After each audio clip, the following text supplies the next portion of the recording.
Don't tell me to calm down, or I am calm. Why are you telling me to calm down? It's a non-starter, you see? So I want you to think in terms of something I call predictive dialogue. I've published about this technique extensively. I actually invented the technique. It's called predictive dialogue, which is the art of predicting what the other person's going to say. And how do you do that? Well, because you're speaking, you're leading them through the dialogue, you see? So you might say, tell me a little bit about what's going on with your taxes.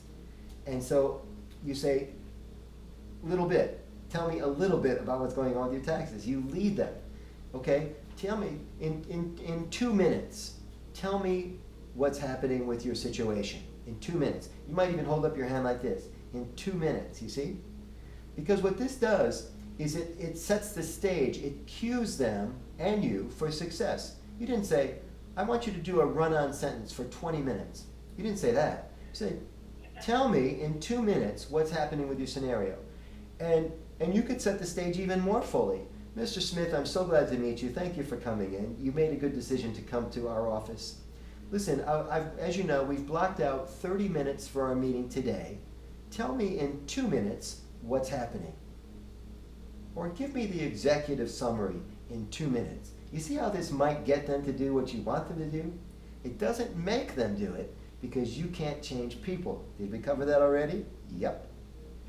But if you say, if you guide them, now if you say, tell me in 2 minutes what's happening with you, and they start doing their thing, what must you do in 2 minutes in order to stay on schedule? If they keep talking in 2 minutes, what do you have to do in 2 minutes? Either answer or ask some more questions. Yeah, essentially you're going to have to interrupt them, aren't you? Right. And the interrupt could be another ask of a specific nature, or it could just be to interrupt them and say, excuse me, let me stop you here. I think we have enough to work with, right? But you've got to stay on schedule. If they talk for another 20 minutes, your 30 minutes is shot. So this is called the art of interruption. It's our next lesson of the day today. It turns out when we were all growing up, Mommy taught us a bunch of cool things, right? Mommy taught us not to swim for 45 minutes after eating. Mom told us not to talk to strangers. That's an interesting thing to honor at a networking event, right? How are you going to meet anybody at a networking event if you don't talk to strangers? I giggled at Facebook's policy because Facebook currently has conditioned everybody on Facebook to not friend anybody that you don't already know. What the heck is that about? I'm on Facebook to meet new people. And the third thing Mom taught us was never interrupt. Remember that? Did your mom teach you that? Well, guess what? Reinterruption is done all the time, and people don't mind if you interrupt, if you're solving problems for them. And it turns out there is an art of interruption. There is a way to interrupt without being discourteous, and there's a way to interrupt that actually improves the productivity of the session. They'll thank you for it later. And so here's the art of interruption, everybody, how it works.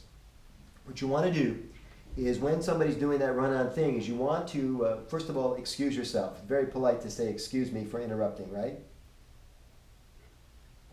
So you'd say to the person, they're going on and on and on, remember that, right? And you say, may I stop you for just a second? Because you have to get them to stop in order to talk, right? May I stop you for just, you might even have to say it twice if they're super amped up. Excuse me for interrupting. May I stop you for just a second? May I stop you? It's called a yes question. You ask a yes question, you nod your head yes. Again, very persuasive. Watch my head if I don't do it. Watch the difference. May I interrupt you for a second? May I interrupt you for a second? May I interrupt you for a second? See the difference? So you always ask a yes question, you nod your head yes. May I interrupt you for just a second? Okay. I want to go back to something you said a minute ago because it'll provide a little blueprint for us for the entire 30-minute meeting. Can we do that? You see me nodding my head yes again? And now I'm taking that person to my agenda. You must, as a customer service provider, as a tax preparer, on a timeline, on a deadline if you want to look at the big picture, you must keep them on your schedule. If you don't, they will take you to their schedule and your day will be ruined. Not a challenge, ruined.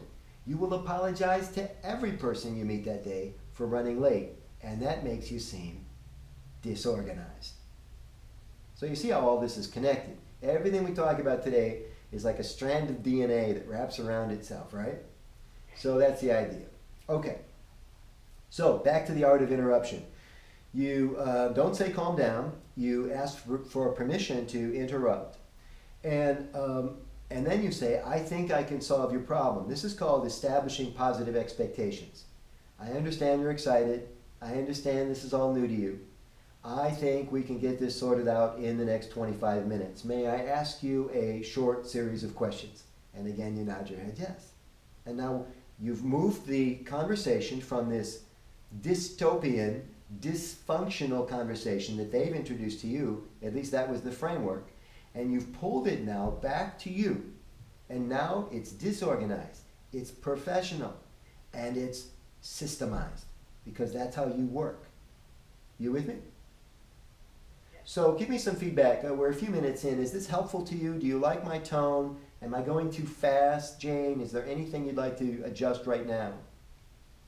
For me, I'm fine, but I have a wonderful group here that they're all attentive, and I'm hoping, you know, if you have a question or something to say, but it seems like everybody has smiles on their Either that or we're still buzzing from last night. It was a long Saturday night. There you go, yeah. Okay. So, you know, I think, you know why? Because we have a whole new brand that we need to introduce to the public, basically. And even the other day, I was listening to a webinar, and they used the word, and they even, interesting, like when you even said, too,